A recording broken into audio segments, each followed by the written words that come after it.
You're listening to the Cinemental Podcast. Shall we begin?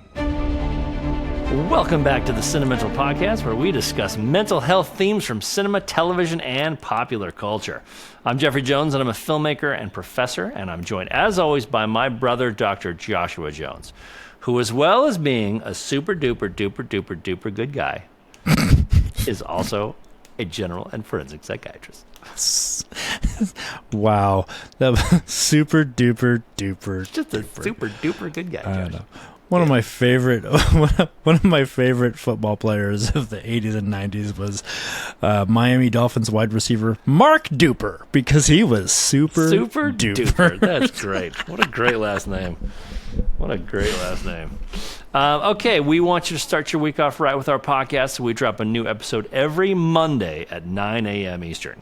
You're listening to our Thursday episode, which is sort of our supplemental episode, which we also drop at 9 a.m. Eastern. You can listen to us wherever you get your podcasts, or you can watch our hottest and spiciest clips, and now full episodes on YouTube. Josh, today we are continuing our coverage of Superman. And we're going to talk and tackle the issue of whether or not Superman was woke. And the discussion involving woke filmmaking, wokeness in general, and I'm excited to dive into that. Any topics I missed that we're going to talk about today? Jeff, I'm gonna point out one thing that people may have lost track of with the passing of the One Big Beautiful Bill Act. Sure. That pertains to healthcare and mental health care, but we can do that a little bit later. Yeah, great. Love that. We're also going to do our top 5 of the week. We're going to do our alpha of the week segment, which I love.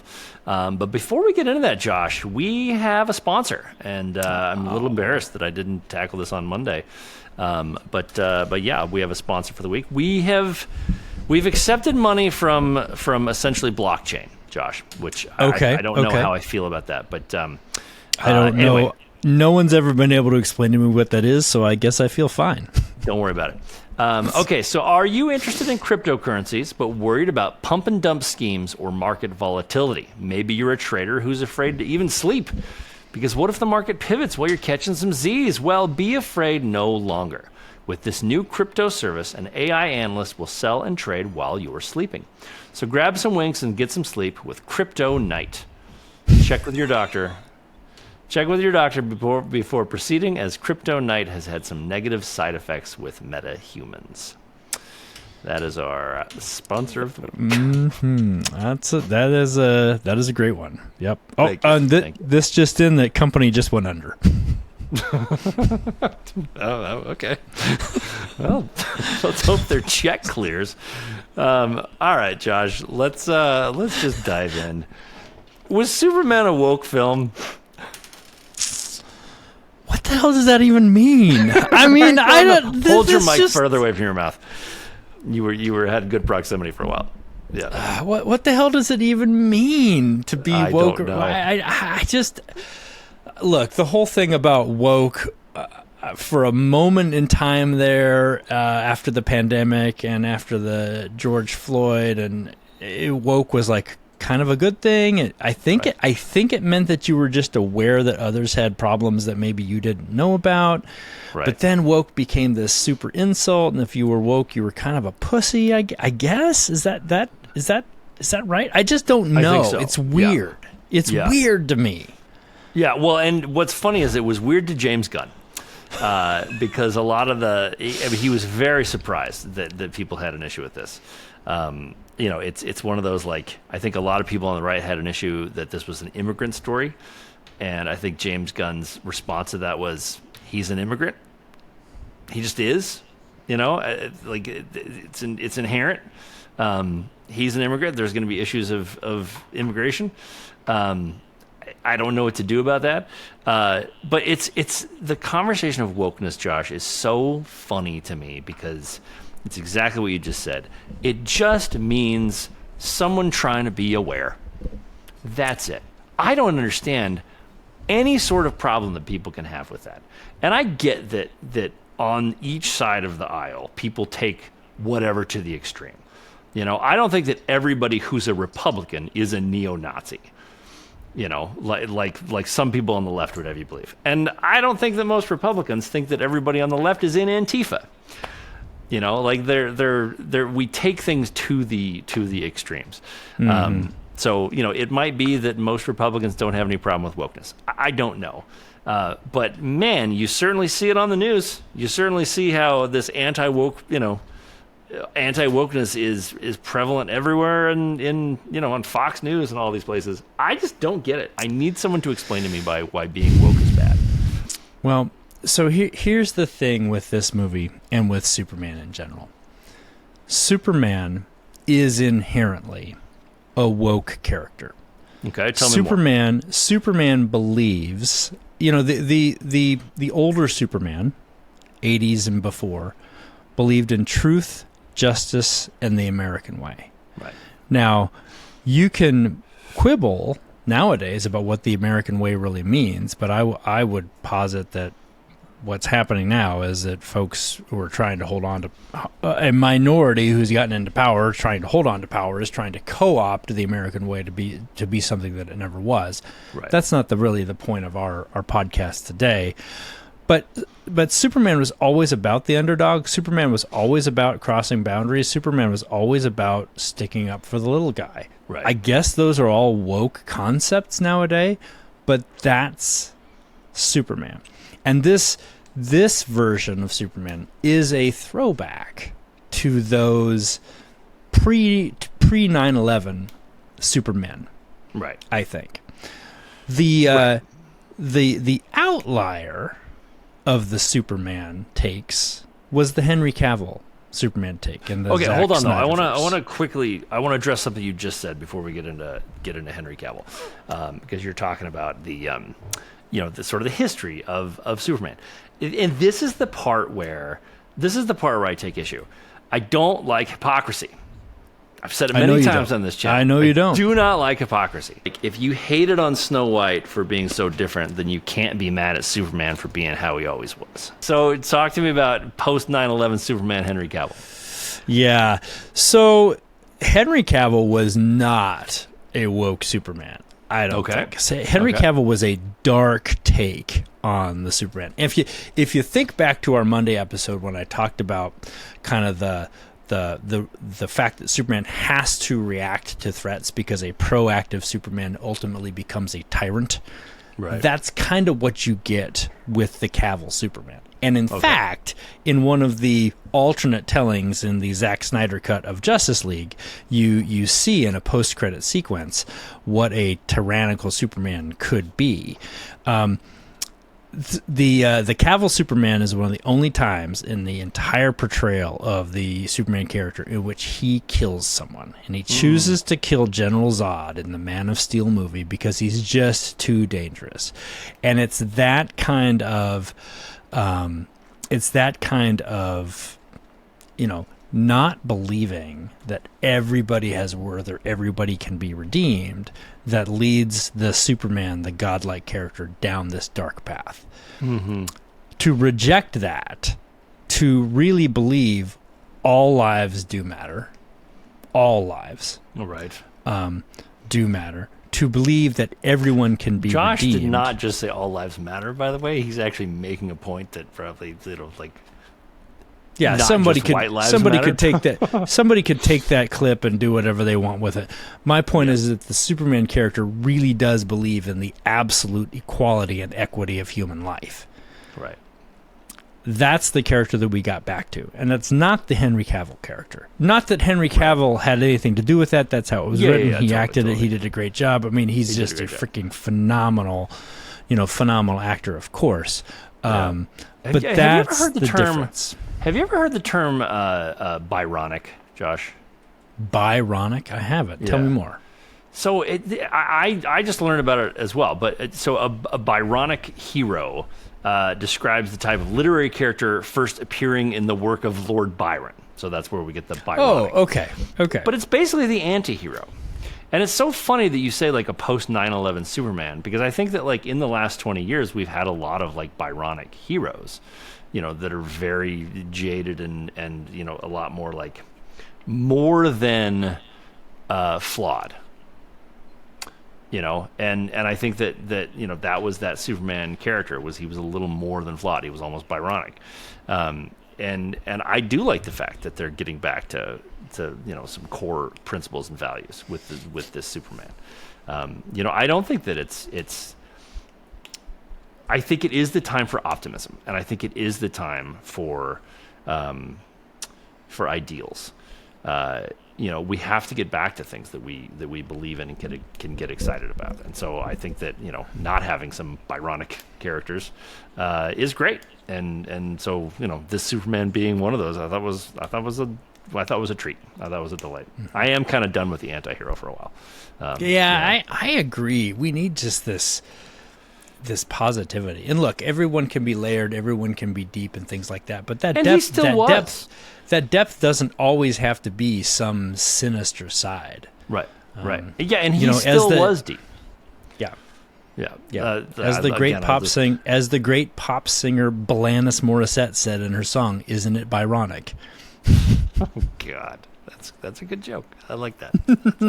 I don't have any issues with that joke. Isn't it Byronic? Oh, good stuff.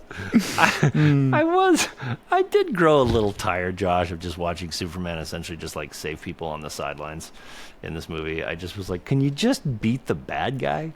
And the notion that this gigantic, I don't even know what that thing was, but that gigantic future fluffy toy that attacked the city. That thing wasn't going to inadvertently kill somebody. Of course it was. And I'm sure Superman inadvertently killed somebody when he stopped the army from advancing. It's an army.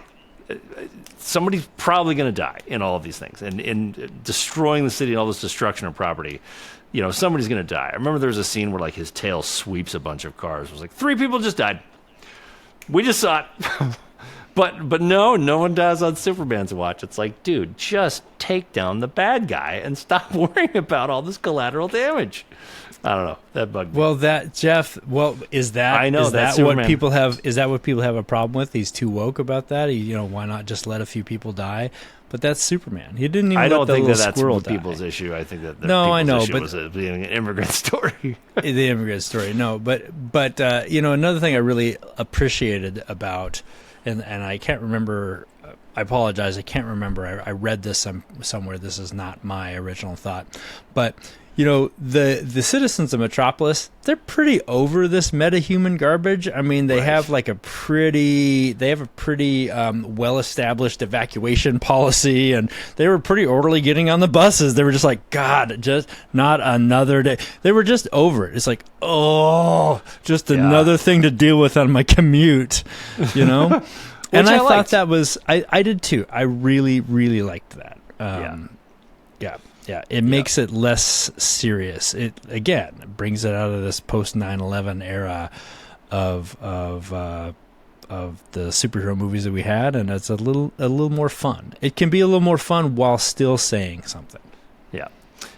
So Josh, we know that Superman doesn't work for a lot of people on the right, and while that didn't quite make sense to me, I decided to take a crack at some superheroes that might. That might work for people who are more conservative leaning. So I've made a top 5 list this week of the top 5 superheroes for people on the right, for the right wing. Now, Jeff, I will point out this is a list no one asked for. This is a list no one asked for. I don't have an honorable mention, but if I would have one, it would be Jabba the Trump. Would be my honorable mention. The thing is, Jabba the Hutt's not a superhero. Okay. So I can't go there. But I just love the term Jabba the Trump. Okay, so coming at number 5, Josh, we've got Constitution Man. Oh yes. Yeah, he's got a star-spangled tactical suit with a cape shaped like a rifle stock. His chest emblem: the only words in the Constitution, the right to bear arms. He's obsessed with that line and doesn't acknowledge that the rest even exists. Constantly interrupts conversations to quote it even when irrelevant. In terms of powers, he can summon infinite weapons from thin air, but refuses to use them unless it is to protect liberty, which is all the time. So that's our number 5, Constitution Man. Great. Jeff, who comes in at number 4? Number 4, we've got the albino. Stark white armor with mirrored shades, patrols the border with glowing maps on his gauntlets. The albino is, of course, fully white-skinned because, as we know, white is right. He's rigid, cold, he's self-righteous. He measures worthiness by skin tone like a deranged customs agent. He has his purity shield, creates walls of blinding white light that stop anything impure from crossing the border. Yes, that's our number 4. Number 3, Jeff. Okay, number 3 is the disappearing man. He's got a designer suit. He's got immaculate hair. Always looks like he just stepped off a private jet. Looks a lot like Ted Cruz, if we're being interesting. honest. Interesting. He's slick and smiling, always on the way to help, but never actually there. He's 1,000 excuses, each more ridiculous than the last. His powers, Vanishing Act, instantly teleports to Cancun whenever disaster strikes. He's got the blame deflector. Words slide off of him. He's always got a scapegoat ready.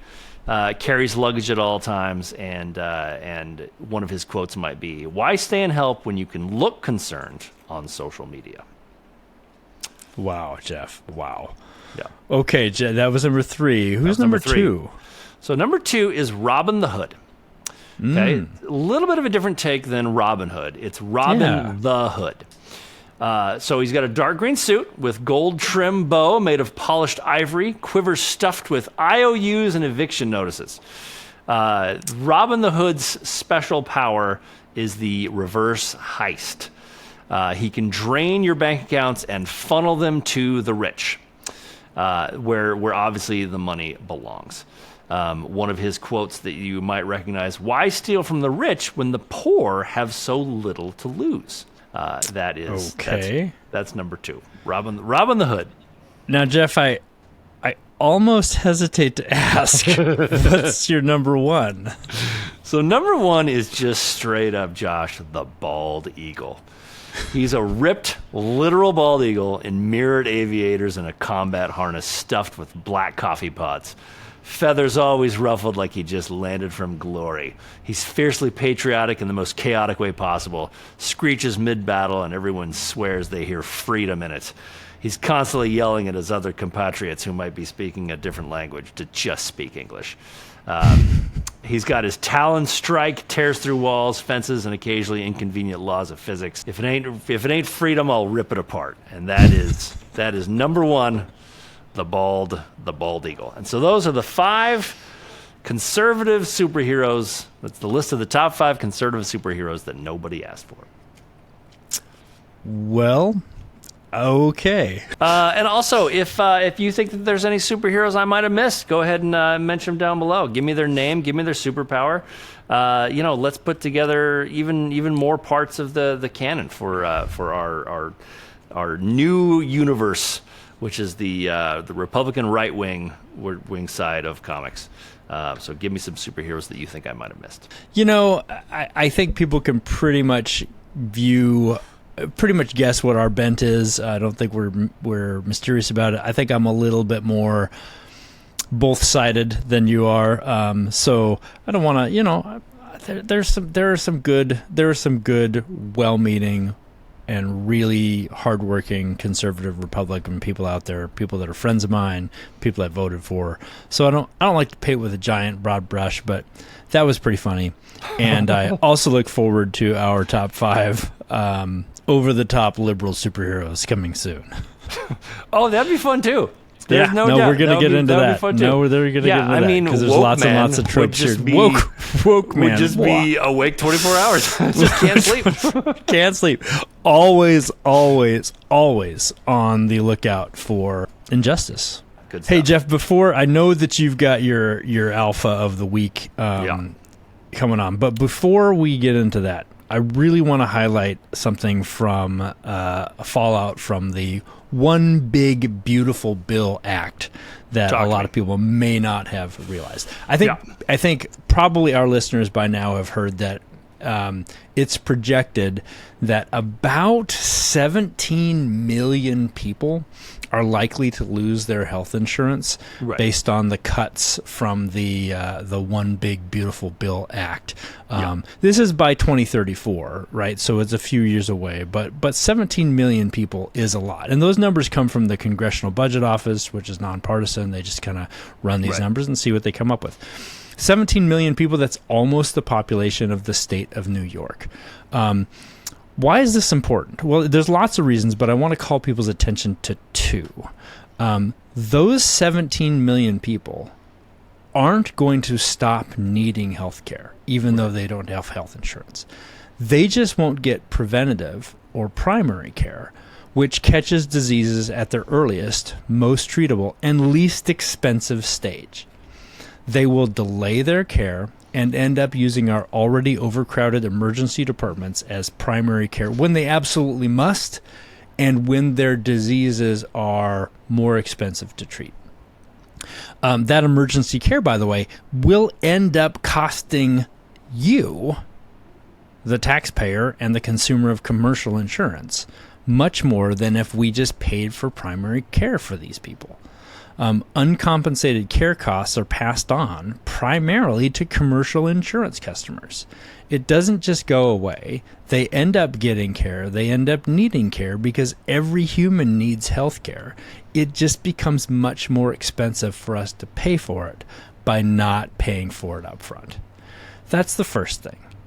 The second and related issue is that rural and underserved hospitals are increasingly dependent on Medicaid and Medicare funding. When we cut this, we cut these hospitals to the quick. And already this year, in 2025, 18 mostly rural hospitals have closed. But the Center for Healthcare Quality and Payment Reform estimate that because of these cuts in the One Big Beautiful Bill Act, more than 700 rural hospitals could face closures over the course between now and 2034. That will impact you.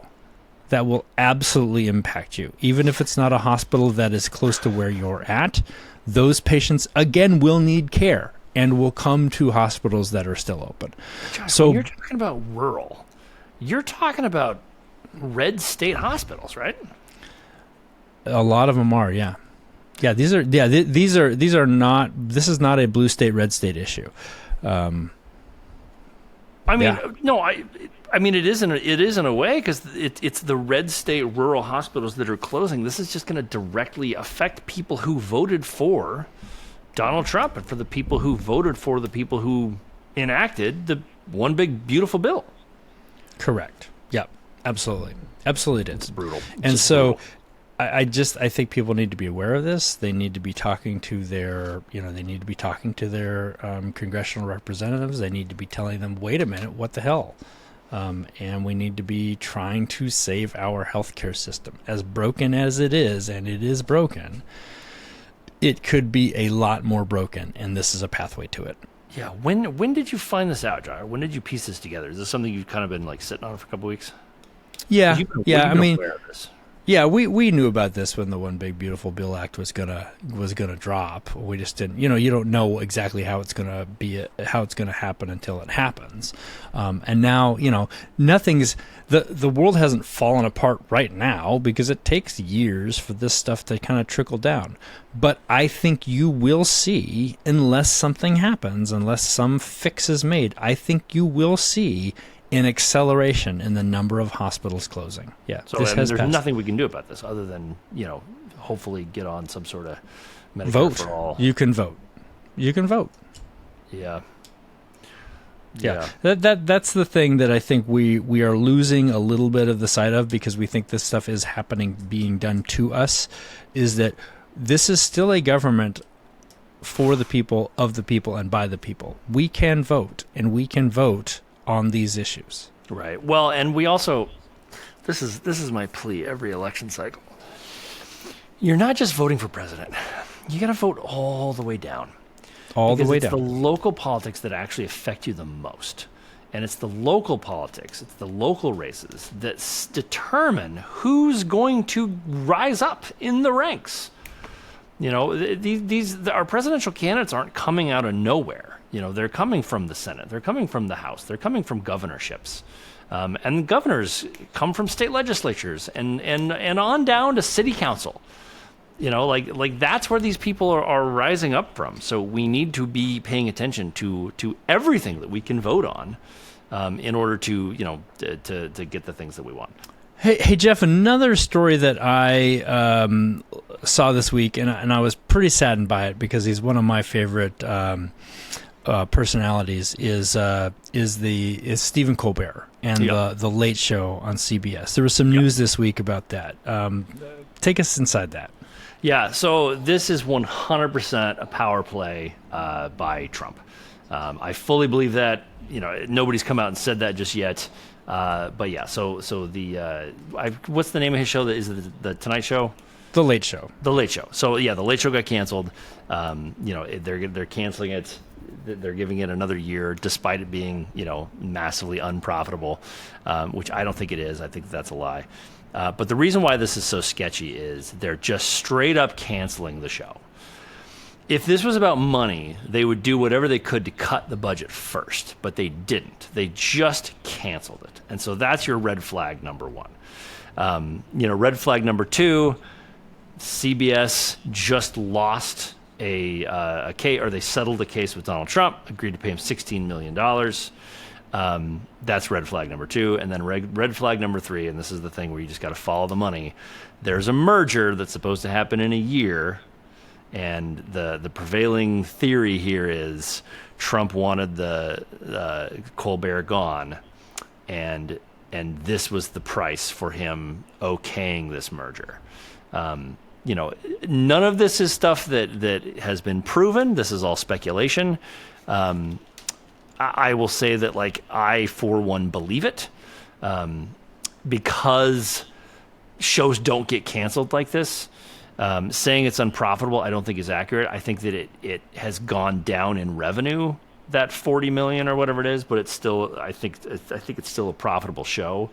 Even if it's not, shows are not profitable all the time, but they still run it for whatever reason. It's number one in its time slot. So if they're getting canceled, why aren't the other ones getting canceled? You know, there's a lot of questions to ask here. But I firmly believe that this is because of the merger that's happening in a year. And everybody in entertainment, you know, believes the same thing. And, you know, Jon Stewart, all these guys, you know, believe the same thing. You know, it'll be very interesting to see what Stephen Colbert says, you know, in the next year or so. And I did see a TikTok with a producer on the show who said that, like, Colbert already has a deal worked out with CBS for a different show if the midterms go differently. Which I think is very interesting. So, you know, interesting. I'll be paying close attention to that story because I think it's absolutely fascinating, and it's, you know, it's where politics meets art. Yeah, I mean, I don't know why. I mean, Stephen Colbert is a very motivated man for the next year, so we'll see how he decides to tackle all that. But he's also, you know, not an idiot and doesn't want to be, you know, blackballed for the rest of his life either. So I don't know. We'll see. All right, Josh, I'm ready for our alpha of the week. How do you feel? Okay, Jeff, lay it on us. You've found a really interesting and heartwarming one, haven't you? Yeah, I have, and it's funny, Josh. You know, obviously, like, I love this segment that we do. It's called the Alpha of the Week, and the spirit of it is we find people, you know, in the news or, you know, just wherever, who are pulling the alpha move, and the alpha move is leadership. The alpha move is empathy. You know, it's who's an impressive actual alpha, you know, rather than the screaming men. I was really tempted to say that it was Mehdi Hassan. Sure. Do you know what happened with him this week? Tell me more. So he went on Jubilee, this show they do. It's 20 versus 1. And he was a progressive versus 20 far-right conservatives. Okay. And he just eviscerated these guys. He is so smart and so quick, and he exposed a few of them for just being straight up fascists. And specifically, there was a guy who admitted to being a fascist. He ends up losing his job and puts up a like a GoFundMe account to like get him back on his feet, which is hilarious to me because he essentially was like asking for socialism. But he just held his own with these guys and just ripped him a new one. It's awesome. It's great. I don't think that that's in the spirit, though, of the Alpha of the Week. But it is a story that I want to draw attention to because shows like Jubilee, who are platforming far-right Republicans or anybody that's in extremist views, you got to stop. You got to stop. You got to stop platforming these people. That's why I bring that up. So my actual Alpha of the Week, she's not pumping iron, she's pumping hearts, Josh. Meet Jasmine Jones. She's a CNA in the post-surgical unit at Midland Memorial Hospital who just earned the B Award for being exceptional every day. What does she do? Jasmine checks in on patients with a warm smile, anticipates their needs before they ask, and listens like every word matters. She helps with daily routines, bathing, feeding, vital signs, but it's her emotional care that landed her this award. I saw this news article and I was like, that's our Alpha. Families say she brings joy and trust to painful recovery experiences. She's turned routine care into a healing ritual. That is leadership through compassion and exactly the kind of Alpha that we all need. So Jasmine, you are our Alpha of the Week. That's excellent, Jeff. I've actually got some experience with the B Award. So the B Award is given in many different hospitals. It's a counterpart to the Daisy Award, which was an award founded by a national not-for-profit to honor a young man who lost his life, but was wanted to honor nurses that cared for him. So the Daisy Award is given out to nurses, and many hospital organizations, they've created a companion award called the B Award for non-nurse caregivers. We used to give one out at the hospital that I was at, and it was wonderful. And I completely agree. Congratulations to you, Jasmine. You were not selected for the Alpha Week because you are a fellow Jones, although that is awesome. We really appreciate that. All right, Josh. Okay. I think we covered soup to the best of our abilities. Were we perfect in it? No, we're not. But we just got to put one foot in front of the other and try to make the best choices we can. Screw up all the time. That's being human.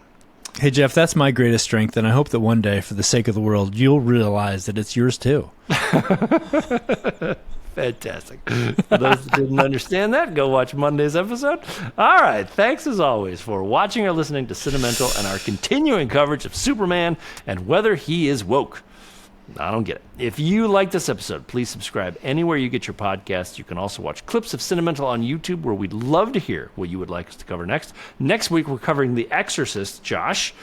And you can also watch my companion series, The One Thing, where I take a deeper dive into screenwriting, and I'm doing an episode on The Exorcist.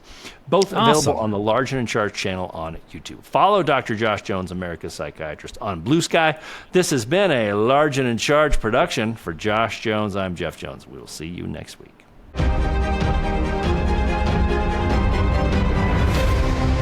I want you to hit me as hard as you can.